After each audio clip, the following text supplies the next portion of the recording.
Just watched a couple of videos. And we'll see if we get anybody in here. YouTube's doing their thing, right?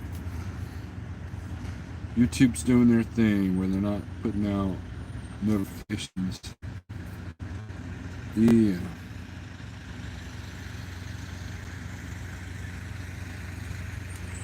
Get some people in here.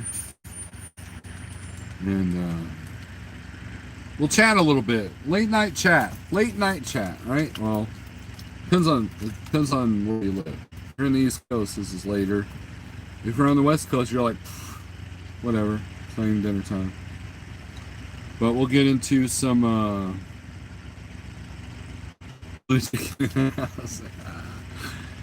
oh man, you know, Ratman, you say that there was a glow in the dark chicken there in Oklahoma, Oklahoma. I almost bought it. But red chicken. Good evening. And Scott, before you ask, yes, my homework is done. So we'll do some shout outs and then we'll get right on the topic at hand. So let's see. We got Jason Perry cruising with Mike and Jen. Daniel Adami, Big Tex Trucking. Hey, hey, hey. Natos. What's up? Light Bright. Quick Williams, Truck and Scott, Bruno, Mentor, Transport, Grafton, Robert Daniel, hey brother, just got your notification, good deal. Ryan Reed, Ratman Roden. Ratman Roden and I had a really good talk the other day, I appreciate you. James Best is in the house, the new and improved James Best, right? Scott SRO Logistics. Tim Towns, who's winning? Hussein, I'm here, you may begin. Good deal. Big Tail, Nothing Witty, hello. Jonathan Wheeler, Clyde Garland, man, we're getting some people in here. Good deal.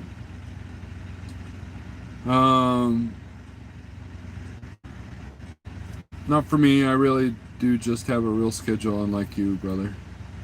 Let's see, Light Bright, New Task. It's a hot mofo today. You must be out west. It is like the perfect temperature, and where I'm at, it's not a truck stop.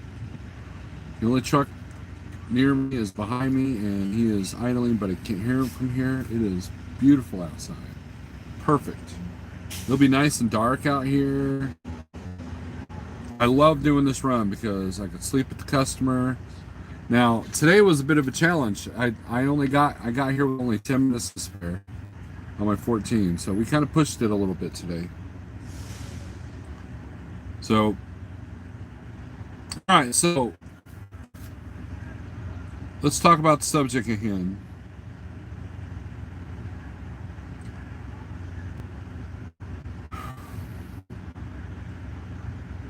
I was watching, I'm in Oklahoma, it was 94 with a real feel of 108.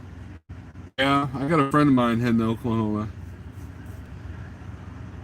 I went through some torrential rain today, so that brought the temperature down, so that helped. All right, so here's the deal. So I was watching Trucker's Coach video when he's asking, I guess he did some polls on how you calculate cheap freight and all that stuff, and all, or how do you, well, not how you, what is cheap freight and how do you calculate cost per mile? And then there's a comment was made about YouTubers that talk about cost per day. And in my opinion, okay, when it comes to running a business, guess what? The answer is, you know what the answer is? What do you think, guys? What do you guys think the answer is? We'll pull a Trucker's Coach, and you know, I'm not making the coach. I like Coach. He's a good dude. But, you know, we'll wait for some answers to see what you guys think.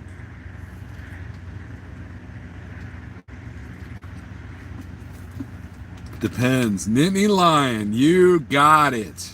There you go. When I evaluate my business, I do both. Okay.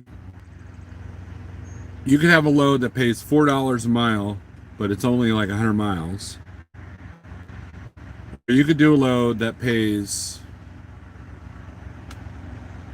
$1.80 a mile, but at the end of the day, it's still a, pretty good day, right? So what I will advise people to do is you're gonna have one person that will say factoring is bad. You're gonna have another person that will say factoring is good. You'll have people will tell you only to do this or only to do that. And what they're telling you is something that works for them. And everybody's different, right? When it comes to cost per mile, I look at cost per mile, cost per day, cost per week, cost per month, right? If I want to work only 20 days a month, which is kind of often, then my cost per day goes up. If I only want to run 1,000 miles a week, my cost per mile goes up. And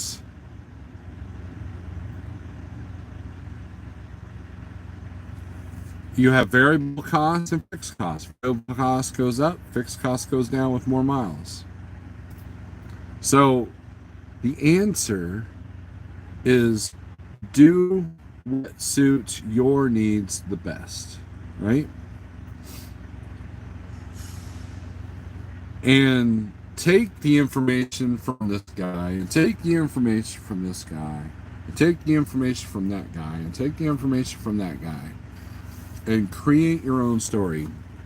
My friend Scott and I were talking about this today because, well, I can't really get into that, but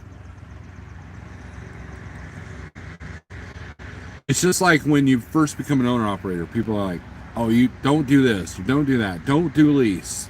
Make sure you do a lease. Make sure you have no credit. Make sure you have good credit. It's like all this. Well, I guess that doesn't make sense. But the point is that you're going to have 100 people tell you 100 different ways to do it. And you have to do what works best for you. Okay? So when it comes to blanket statements don't work. Not in the trucking industry. Now, if you own a restaurant, that might be different. If you own a painting business, but even then, I mean, there are reasons why there are whole college courses on business, right? Because there's 1,000 ways to mark. Pretty much the same store, sold the same crap, but they did their business vastly different. And who won? Walmart did, right? Take McDonald's and Burger King, but they pretty much have their differences in their food and their advertising and their productivity and their production. So, over the past 2 months, I'm going to read this. Okay, well, hold on. Let's see. Everybody's business situation is different, right? Absolutely. Cost per day covers your needs. Cents per mile shows where you can improve. That's a good point, TJ. Over the past 2 months, my rate per mile went down, Scott, but cents per day, cost per day, and net profit increased dramatically just by changing the way I run. See, Scott is a very smart individual, and he's learned a lot through trial and error, and he also has a lot of experience in business. So, and one of these days we're going to get him on a Pale Riders channel for an interview. But Scott just kind of put it all in a nutshell. By him, and by anybody who looks at the whole picture, you get a better picture of where you need to improve. You get a better picture. Like, for example, if I'm short every week, but I'm getting killer rate per day for every day that I'm out, well, I need to work more days, right? Consistency is key. Consistency is best. And we'll get into the cheap freight thing aspect of that too, because that's a big debate as well. Coach brings up a good point. What is cheap freight? And of course, he probably got 100 different answers. I did not see the poll. And is there a right answer or a wrong answer? We'll get into that. Jonathan Wheeler, have a good night. John Armstrong. John, are you a CDL holder? Half is done. I'm having a hard time getting the test date from DMV. Oh, okay. Almost there. Welcome back. What's up? A good business person will listen to multiple ways from other people, then disseminate what works for their particular situation and apply it. Never the same for everyone. Absolutely. Absolutely. That puts it in a nutshell. So you have people that make blanket statements, and I've been guilty of it. I've made blanket statements before. But for every blanket statement, you're going to find that exception to the rule. Like, for example, they'll come out here with no credit. That's a blanket. No, are they the norm? No. Are they exception to the rule? Yeah. And you know, so you have to take that into consideration. Is $40 a mile for 2 miles a good day? Exactly, Everquero. It's you know, bigrigceo did a good video about the Moneyball method, right? And you know, inconsistency is key. Now, here's a perfect example. My business account is looking pretty good. Even though we've had COVID world, even though I've been running the short haul. While my gross revenue went down, my net revenue did a little bit better. Why? Because I concentrated on the short haul. If you guys read my thing in Landline Magazine, that was the strategy I used at the worst moments. Now, I did take 2 weeks off when the rates were at the lowest.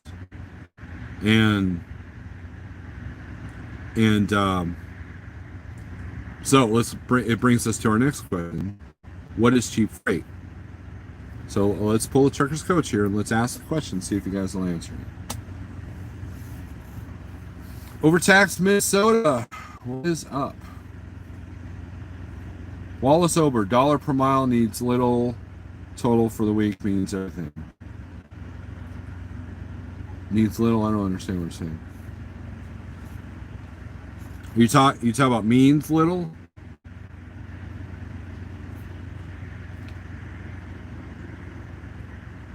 Now, I'm gonna give you a perfect example at Schneider, okay? Now, mind you, these are numbers going to the truck after Schneider's cut, okay? Their cut is 35%, contractor gets 65%. 50 cents a mile. I would do another load that was $2.80 a mile. I would do another load that was paying $1.80 a mile, $10 a mile. At the end of the week, boom! Before you know it, you've got $4,000 and you've barely broken 2,500 miles to the truck. Okay, and the thing that you Schneider guys have the advantage is the drop and hook, the efficiency of it. You don't have that big paying $6,000 load going to Washington or Washington, Florida. You don't have that. You have these little tiny stabs, and this is what I kind of explained to my son. Okay, we're gonna do this here. If I literally poke you, like if I just poke you like this over and over, after a while that you just punch me in the face, right? Consistency, right? Every day, doing the same thing, a little bit at a time. How do you eat an elephant? Boom, right there. Now, where you run into problems is and below your cost per day, that's when you go broke. If you consistently get above your cost, or you get and you're able to handle the highs and lows, I try to even out the highs and lows. I don't like the feast or famine thing. That was the problem I had at Landstar. I didn't know how to manage my money at Landstar. I didn't know how to manage the feast or famine. I would feast, then take a week off, and then I would famine. Work a month straight, continue the cycle. And what I found when I went to Schneider is that I worked Monday through Friday and had consistent money, the same every quarter, every week, every day. Sometimes there were variables because of weather or truck breakdown or load selection, but for the most part, it was pretty steady. Consistency is key, right? You guys running the Amazon trailers, you know all about consistency. Is the Amazon stuff great rate per mile? No, but it's consistent and it's efficient, which sometimes can be way better than that feast or famine byproduct.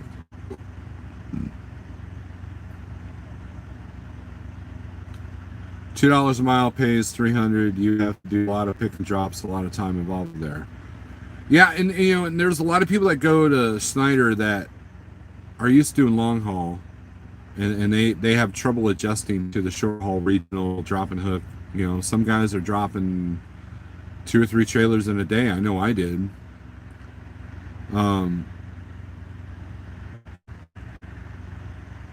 And because of the high cost of the truck, you had to be kind of on your A game on figuring out putting the loads together, warehouse, the service, and everything.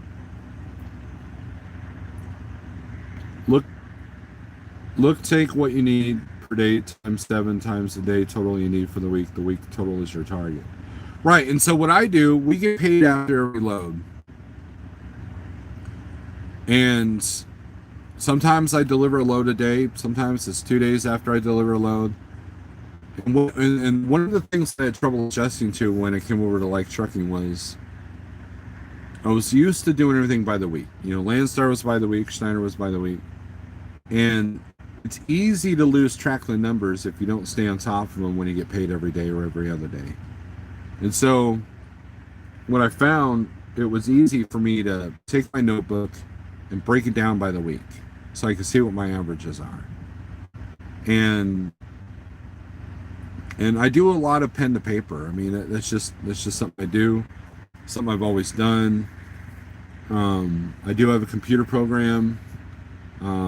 I tend to slack on that, but usually I catch up 10 loads at a time. Again, that's a little bit challenging if you're not doing it every day.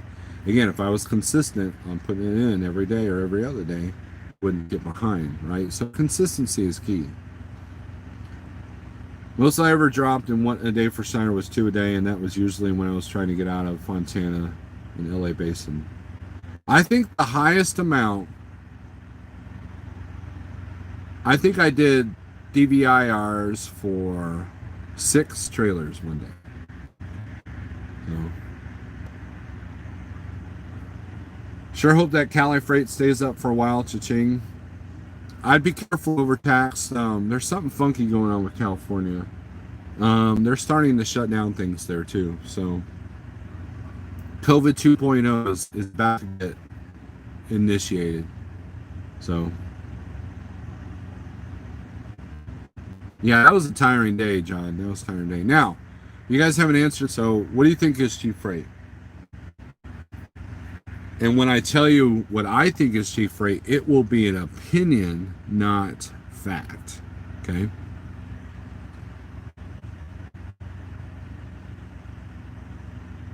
What I hate is double dropping trailers. Which, I didn't have to do it quite often at Schneider, but every now and then we had to. Most I did for Schneider was 5 back and forth from Dallas to Claiborne. I know a guy that runs a lot of that, and he's doing pretty good.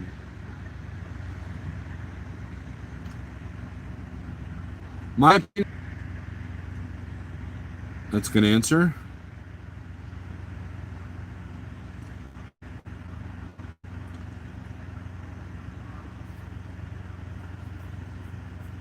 So let's say your cost per mile is $1.30 a mile.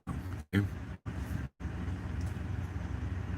And you do one load that's $2 a mile.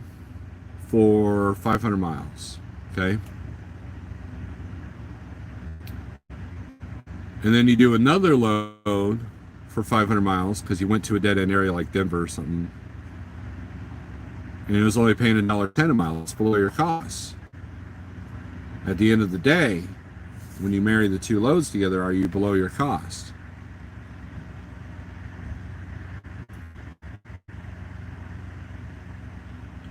So you might have 3 loads in a row that are below your cost, but then you got one load that's like 200% above your cost, right? So at the end of the week, that's why, measuring things by the week is important because, again, it goes back to the Schneider thing. I did one load that was below, one load that was above, one load that was around the cost, and another load that was way above the cost. So at the end of the week, there was my cost. It was above my cost. So you can't look at each load individually. That's the thing. It's a load by load basis, okay? That's where the cost per day comes in. If you have a load that pays $4 a mile for 1,000 miles, it goes to a dead end area that you can't find anything out, that goes right back to pick up the next one because you got a contract with these people. Well, now it's $2 a mile or miles, right? Because you're just going to deadhead back.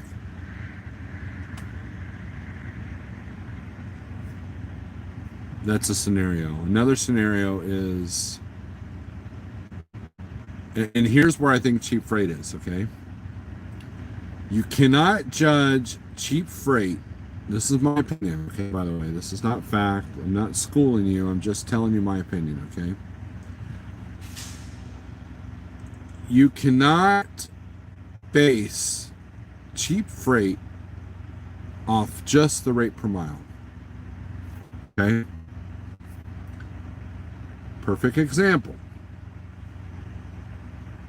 If I do a load from Springfield to Phoenix, Arizona, how many miles is that? Let's ask Google. How many miles is it from Springfield, Missouri to Phoenix, Arizona? 1244. We'll call it 13 just for easy math, because we'll go around the loop somewhere or something, right? So 1,300 miles. Okay, 1,300. Let's say we're getting to 220 a mile times 2.20 equals 2860. Okay, you guys see that? Now, you're sitting there, you're like, man, I got 220 mile going out to Phoenix. Yeah, right? You're like, oh man, I'm awesome. That ain't cheap. Cheap freight's $1.40 a mile. I ain't doing that. Man, I'm awesome. And I saw this at Landstar all the time. Then you get to Phoenix, and there's nothing out there except rattlesnakes and dust. Maybe a tarantula. Some cactus. And all you see is loads paying $1.10 a mile. I refuse to haul for $1.10 a mile. Screw that noise. I'm dead heading back to Springfield because there's no low wait for me in Springfield. So I do that. How much did I actually pull that load to Phoenix for when I did that? If I go to Phoenix and back, go empty the opposite direction, how much money did I make per mile?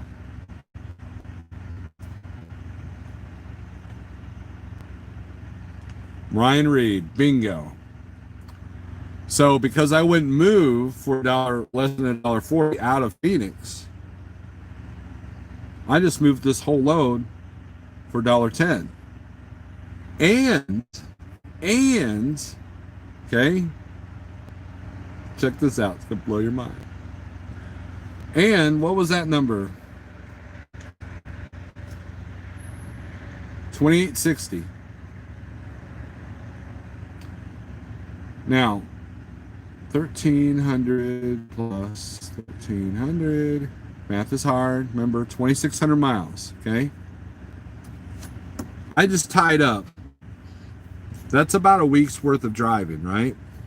Unless you're Billy Big Rigger and on paper logs, which I ran into one of those today.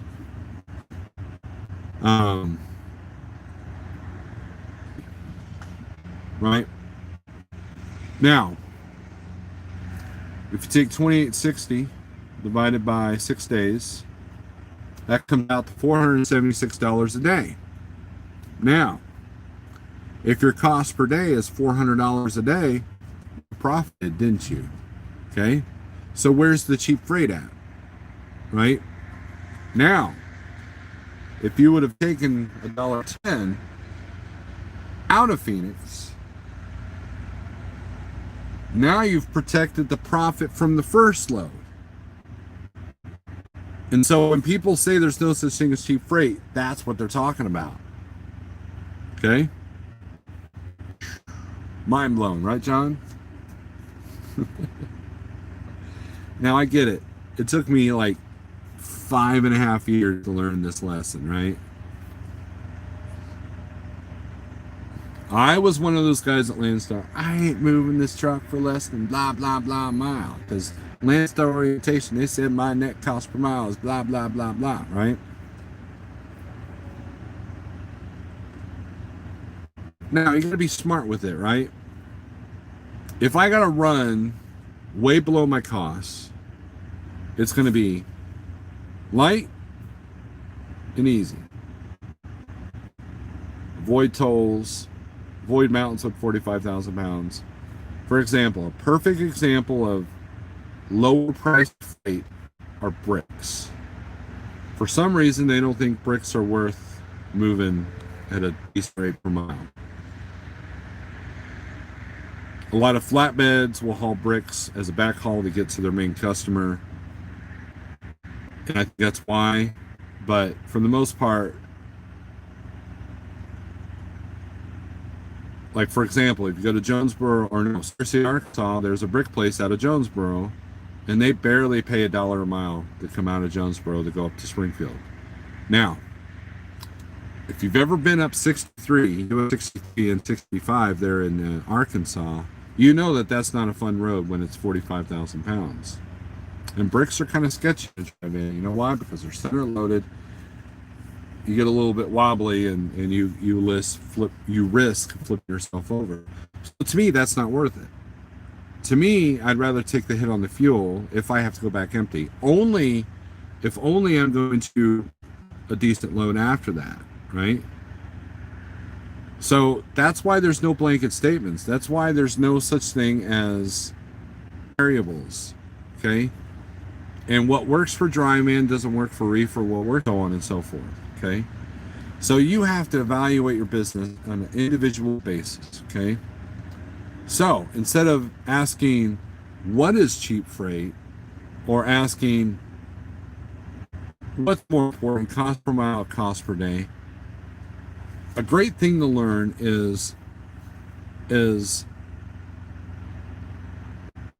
the hows and whys, okay? How do I calculate cost per day? How do I calculate cost per mile? How do I look at my business and evaluate the week, the month, the year? You know, a program is extremely recommended, and I recommend Fogline software. Use my code SA10. Yes, that is a sales pitch, but it's a product that I do use. You get a discount if you use my awesomeness. Some people use Truck and Office. Some people use QuickBooks. Some people use, there's another one, Redbooks or something like that. There's all kinds of different,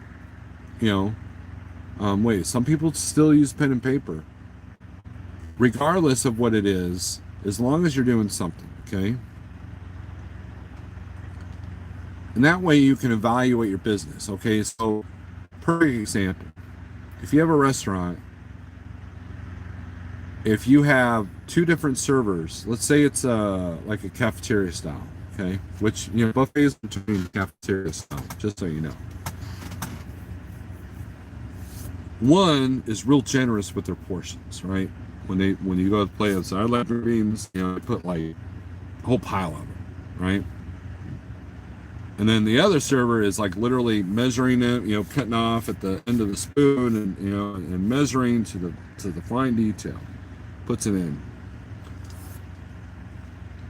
Depending on which server, how easy would it be to calculate the cost per plate or cost per spoonful on that plate of food? Okay, if you're sloppy, you don't keep track of everything, that could be costing you money. Next thing you know, you're $1,000 in the hole, and you don't know why, right? Because you're spending extra $1,000 on green beans because this one server's extra generous because she's an idiot, right? So it's there's, you got to look at the big picture. You know, I've always told you guys, when it comes to civil unrest, when it comes to code world, when it comes to the government, when it comes to, you know, trucking business, when it comes to any business, look at the bigger picture. What's the bigger picture? And the bigger picture is built with the details, like a puzzle, right? You have, you know, when you put together a puzzle, you go, what do? You find the end pieces, you find the frame first, right? So now you got a starting point. Now you got a foundation. Like you're building a house, you got a foundation, right? And out of that foundation, now it might be easier just to put the colors together. It might be easier to separate the colors. It might be easier just to kind of, some people just smash them together, hope for the best. And eventually a picture starts to form. And then once you've got that picture in view, then the pieces just kind of come together. Every now and then there's a piece that looks like it should be over here, but it's actually over here because the shade of color it is and the shape is not quite right, you know. But eventually you get the whole picture. Boom, you got to finish a piece of puzzle. Why? Because you consistently worked at that puzzle every single day for the last year, you know. And you had to start somewhere, right? That's essentially what these YouTubers want you to do. They want you to start somewhere. Where you have to be careful is when these YouTubers use blanket statements like only do this and only do that. You should only do it this way. You should only do that way. Because it's different. What works for Scott doesn't work for me. What works for Daniel doesn't work for Scott. What works for, you know, all these people in this, you know, right lane, whatever works for him. You know, he's kind of a weird guy. So, you know, 10% off.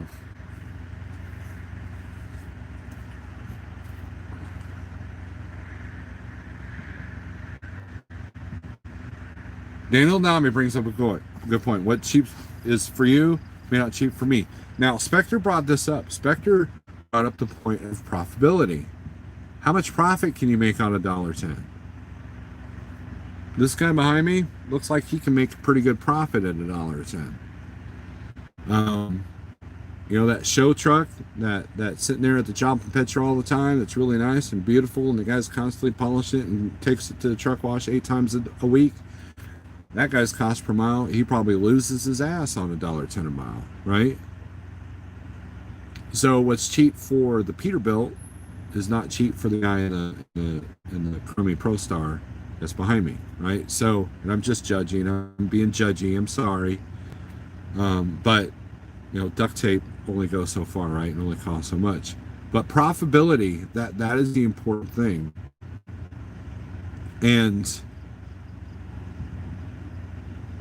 And so that's where your answer is. There's no such thing as cheap rate because everybody's costs are different. Everybody profits off of different things. Yes, you do have to fuel at a 2060. So I'm all over the place with my comments here. I took $79 a mile, then $1.20 a mile, then $1.72 a mile, all told $1,500, then for a $1,900 load, 170 mile net to me, $2,300 after fuel and tolls and all. And Wallace, if that gives you a profit, that's awesome. That's really good, right?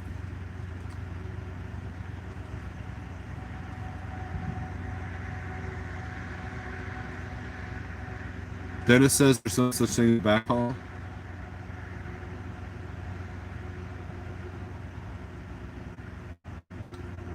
Look, you can only run what will pay in the end. Unless you pick wrong, you cannot lose. The total dollars minus fuel is what pays per mile is not accurate. I agree. Stop using the term backhaul. No such thing as Dennis, says Dennis. I agree with that, Dennis. I do. Actually, I do.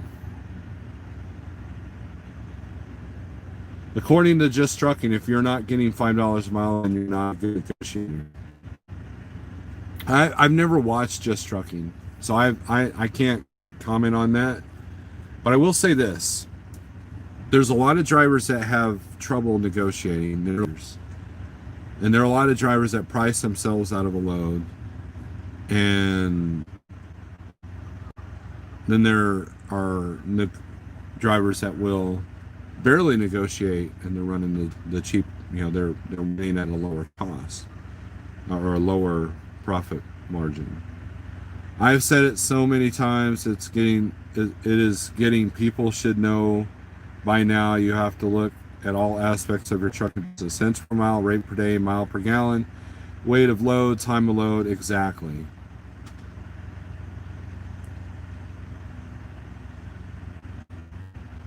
If you get $1.10 in the Northwest, you're doing great. Absolutely. See, that's the other thing. If you get $1.10 in the Northwest, that's good. But if you get $1.10 in Ohio, that's not. You can do better,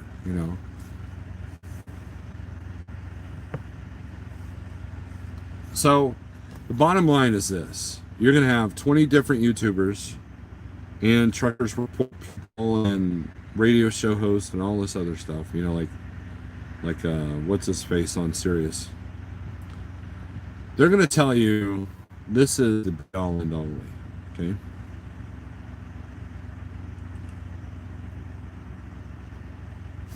There's no such thing as the all and all way. There really isn't. Now, cheap freight, to me, is when the truck goes 0 miles an hour. If there's one thing that's hurt me in my 6 years, okay, let's go back. My 6 years as an owner-operator, what do you think has almost taken me out? Name the one thing that's almost taken me out. What do you think that one thing is? Go ahead. Answer that. Brokers like to use that term backhaul for you to run cheaper rates. I agree with that, Dennis. If you are dead on, all factors are important. Cost per mile is not accurate. Insurance? Nope. Guest, though, welcome back. I'm glad to see you contributing. Little Viking coach. There you go. Sitting at home is the biggest cheap freight that you can carry. Okay? I sat at home too much. Okay? You guys are like, oh, look at Steve. He's doing this, he's making it look easy. Sitting at home is the thing that will cost you the most money, because your fixed costs do not go away. Now, COVID world's a little bit different because lowered a little bit, that kind of thing. Maybe a little help on the cable bill, stuff like that. But guess what I did? Truck taken away for 3 months. I got my payments deferred. Now I can run for the lower rate per mile, but net just as much as I did before, because my costs were lower, right? I literally obliterated 30 cents a mile by doing that. So now, if loads that used to pay $1.80 are now paying $1.40 or $1.50, max on $1.50 and still profit the same, right? Because my costs have literally been cut by a third, right? You guys with the weekly truck notes, Chucky, Daniel Adami, you know that you can't sit for a week, right? Even if you save up the money and pay your payments in advance, sitting a week costs you at least $1,500 a week on your fixed costs, right? when you sit at home for a week.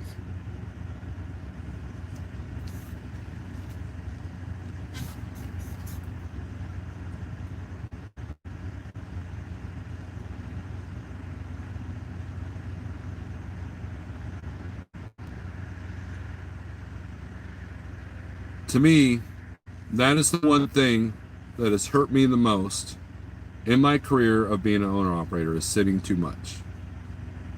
I've watched owner-operators that I've looked up to at Landstar go by the wayside because they sat at home too much. Their trucks were paid off. I don't have to run. The truck's paid off.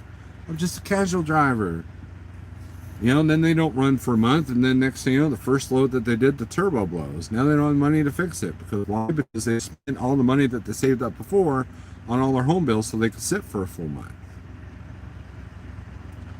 I had a very rich, smart person tell me that cash flow is the most important thing to your business.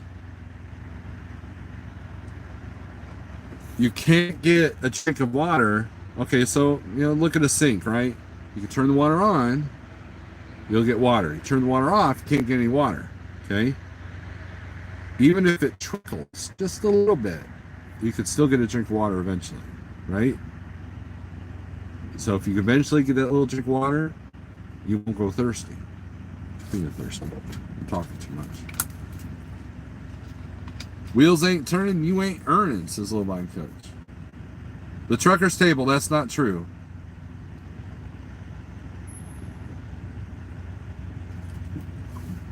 All right, trucker's table, let's go with the...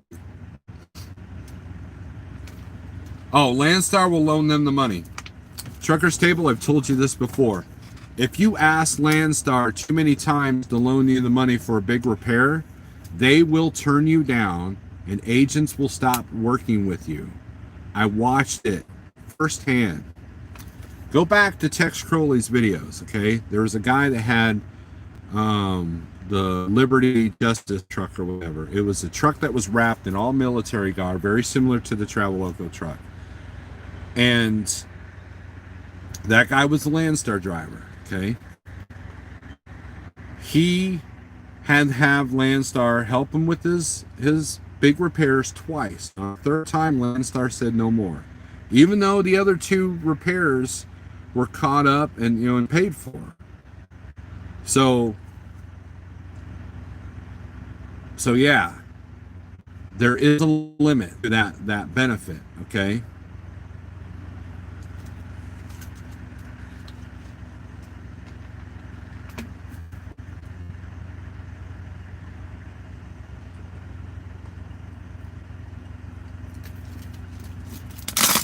The only thing a Landstar paid for me was my tires, and then basically you use the L cap.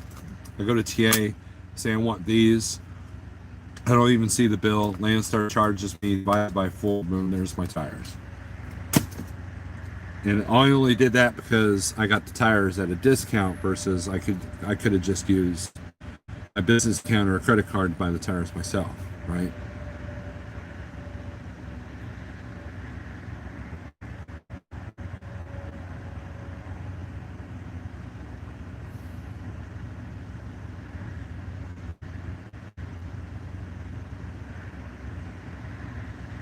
When you're getting 65%, you have to keep running. Welcome back. I know guys at Schneider at their 65% that made more money than me last year on my 80%.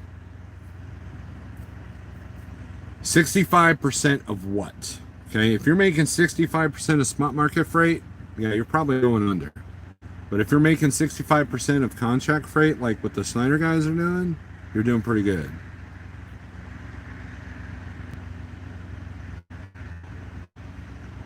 You didn't say the guy was a serial borrower. Right. Well, see, I've mentioned that before, right? And it's an assumption someone made, you know, just like, you know, some of these Schneider guys, they assumed that Schneider Finance was going to cover all the costs on something they didn't, right? So it that goes to the whole credit thing, right? But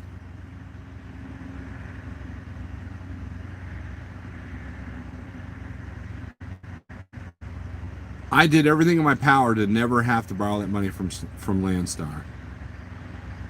And it's getting kind of warm. The wolves of bees are sorry. But that's the thing. You have to evaluate the cost. But you know that feast or famine, that's what creates that. You know, oh, Landstar will just pay for my repair, you know.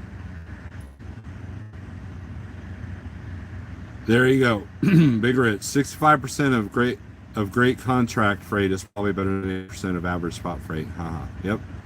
If your company has to loan you money, you are not running your business properly or controlling your cash flow. There you go. Scott, I'm gonna read that again. Excuse me. If your company has to loan you money, you are not running your business properly or controlling your cash flow. Okay? I had this discussion with a friend of mine about cash advances. And there are companies that really look down on you if you get a cash advance. Because part of being a business owner is being able to have money set aside. It all comes to money management. Now, I've used cash advances. I've never used a cash advance at Like Trucking. I did it cash. But on paper, it probably looked like I couldn't pay my bills and I needed my $300. That was our limit, I think, at Schneider. And you know, that could look bad on paper, right? Now, Landstar was different because Landstar, you got an advance on your car so you can buy fuel. So that was a business transaction versus, you know, and then I would get $100 cash. I would get the full percentage. Landstar lets you take what was it, 30% trucker's table, something like that. And, you know, because it was cheaper than the ATM fee. That's not necessarily true. If you caught up the loans for the repairs and you hadn't had the chance to build up your maintenance fund yet, yeah, it happens. It does. Things come in waves, guys. I mean, look at what happened with other trucker chains best. He lost his starter and a fuel injector, and then literally a week later, I mean that whole shebang cost him a few grand, and then literally a week later, the truck asked for another $8. It comes in waves, right? We get $225 on direct freight, and then have been for 2 years. With the ups and downs of the spot market, $225 mile has been a blessing. Awesome. People like bashing the 65% companies, but they have the loads during the downtimes. Yes, we don't get the high rate during the high times, but we are sheltered for the downturns. It's actually true, Chucky. The number one most important thing before becoming an owner-operator is get your personal expenses as low as you can. When that truck does break down, when you do have to take $1.10 a mile, or you know, you want to be like me and be a dumbass and sit for, you know, a while, refuse to run, low costs definitely helps in that situation. My thing is 15% more with 100% more work is not better. I like easier and less responsibilities win-win. Either way you're paying, right? Would you suggest somebody to go to their DMV test to get their permit rather than going to school and have them do all that for you, or hopefully get it cheaper? Here's the problem with the whole my buddy can teach you to get your CDL kind of maneuver. Most companies want to see some kind of certification from a school. Okay, they want to see so many hours because the school logs how many hours that you're actually being trained. Okay, so I would go to the DMV and get the book to learn, but technically you want to go through a college or a CDL school or a company trained school, whatever you can afford. If you can afford to do it on your own and not be tied to a company for a contract, that's the best way. But these fly night CDL schools that don't log the hours that.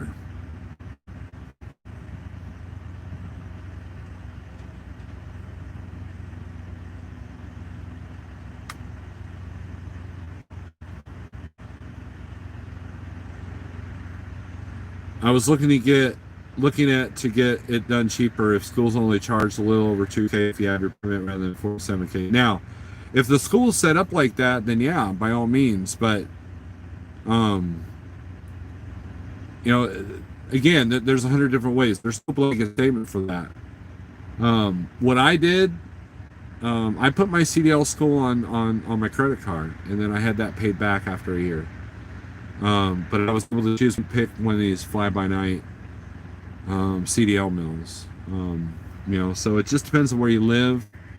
If I had to recommend a community college, it would be Crowder in Neosho, Missouri. CDL school, it'd be Prime. But that's just so there's that. Jeff is in the house. Big Rig Radio Network. How's it going?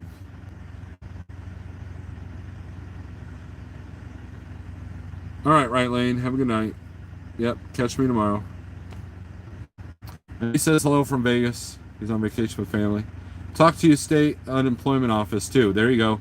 A lot of states will pay for your schooling without strings attached, like companies do. Right.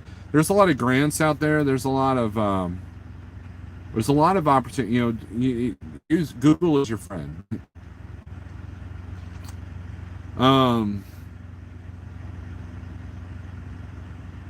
There was something I was going to comment in here. All right. It depends on the coaching call. If it's counseling to help you with your business, then I don't see a problem with that. You know, if I had a tax accounting issue that I didn't know about, I have no problem paying a tax accountant $100 for an hour of their time to tell me what I need to do and not do. Okay? I go to a lawyer to write a will. I go to a lawyer to help me with contracts. Okay? So if you find the right expert, I mean, what do you think college is? College is a bunch of experts that you're paying. If you take guitar lessons, you're paying for someone to teach you something. I don't see a problem with that. Now, if it's a scam, if it's something that you're not really learning from, or it's nothing you can't learn from Google or YouTube or whatever, then again, it goes, there's no blanket statement. The statement is this: if you feel it's worth the money, then who cares? Right?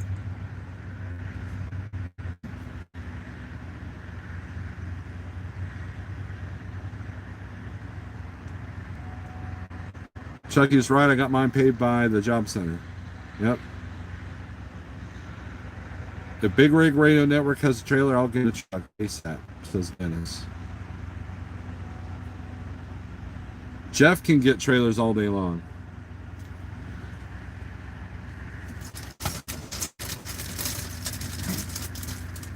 Trailers are cheaper, easier to maintain, and they retain their value a lot better.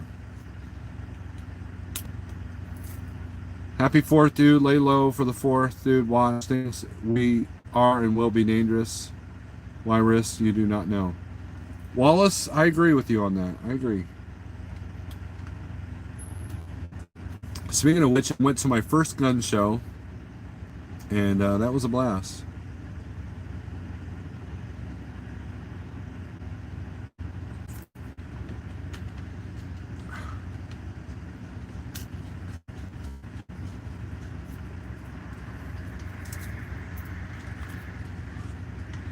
So, any other questions?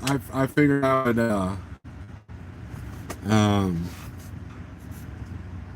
I figured I'd touch on that because Coach's video got me thinking about a lot of things, and so and there's going to be this YouTube war struggle of no, he's right, no, he's right, no, this is an a-hole. That guy is the most awesome dude ever, right? I could still fail tomorrow. I could still succeed tomorrow. Either way, I'm going to learn, right? July is White History Month. Will you be celebrating? Jeff, can I get a pass on tractor age and use the 1990 cab over? So I will let you in on the real rates during this pandemic that our agent was talking to a big shipper and they actually paid more. Go figure. I don't doubt that, Jeff. That's because they were protecting themselves.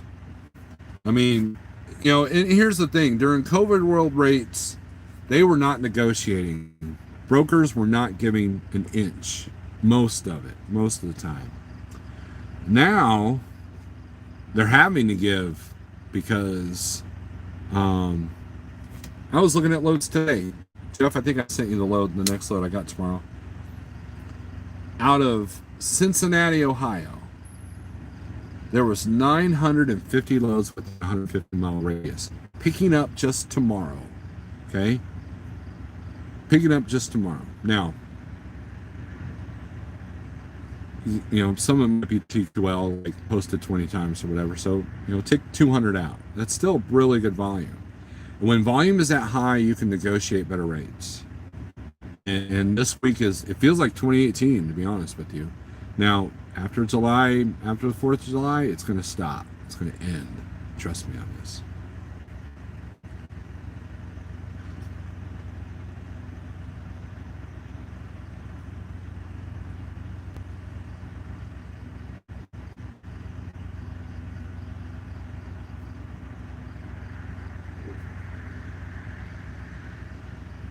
That guy that's right is the one standing in.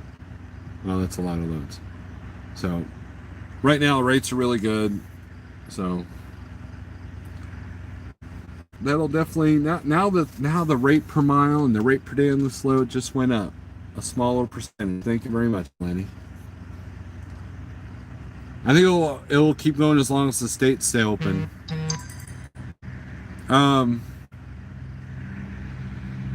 Yeah, it just depends what the volume's doing, and I know California and Florida are talking about shutdowns again, so in Texas too. So it's gonna get weird the next month or so.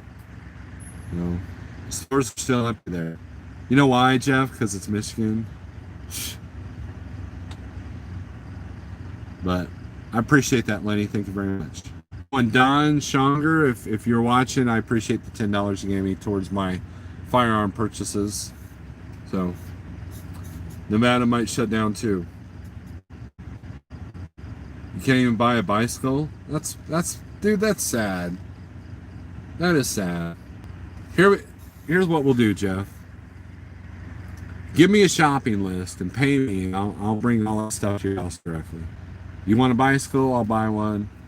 You want whatever Michigan won't sell you, I'll bring it to you.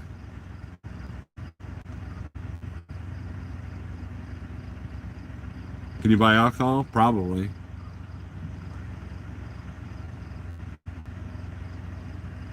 Governor just put a freeze on our phases.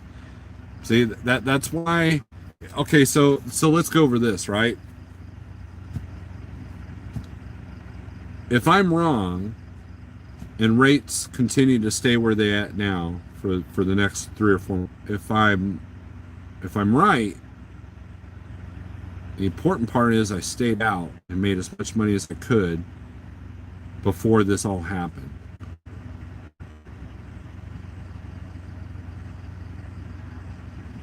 Ammo fun. Thank you, Jeff. I'm gonna turn on the AC here now. We're sweating a little bit. Thank you, Jeff. See, my rate per mile and per day just went up.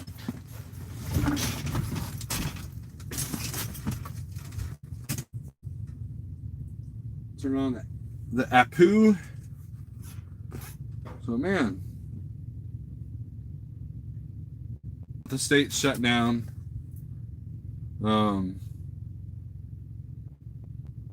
I think that's why there might be a mad rush to ship, because maybe they are expecting it. What if I hit the button right? Nope. Gotta hit the button. Gotta hit the button, idiot.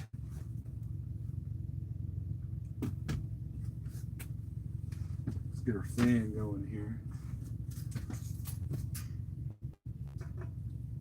Bear with me, guys. I apologize.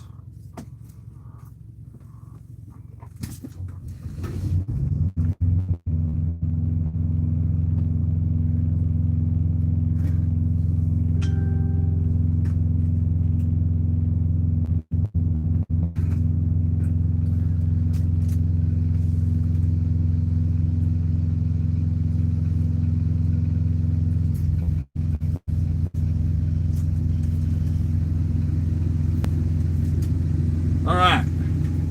We're good now. We're good. Hope that's not too noisy. If you got to move into a different market, that's what you got to do. And that's the thing. So I've been guilty of like the scenario I told you about Phoenix. I've been guilty of that. I'm guilty of going into an area where there's absolutely nothing coming out. So I try to be selective in looking at the market of where I go. And that's where the load board tools that give you the load ratios, load the truck ratios, comes in real handy. Is there a YouTube war I missed? No, Jeff. I'm just talking about how different people say different things. Where are you heading tomorrow? We may be crossing paths. I'll let you know privately, Chucky. I try not to put a whole lot of that out anymore. Damn swatters. You know who that is.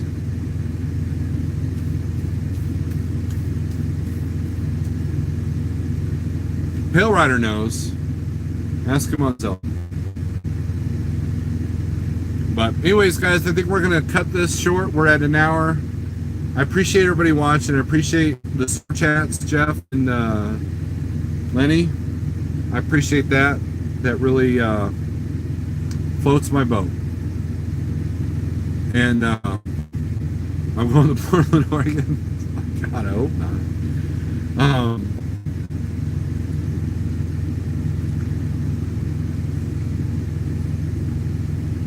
I'm just going past Hoods. Oh, okay, Travis. That's like Hoods is a good old school truck stop, but it has the most disgusting bathrooms I think I've been in. Bathrooms. But anyways, guys, thanks for watching. Basically, is, you know, in a nutshell, is this: take the advice from all sides and make your own plan. That's pretty much it. What works for you may not work for me, vice versa. Okay. The YouTube people are going to tell you what to do or tell you how to do it. The important thing is you do something, right? Do something to educate yourself. Do something to learn, okay? Don't just leave it all up to one person. Anyways, guys, take it easy, and I appreciate you. Have a good night.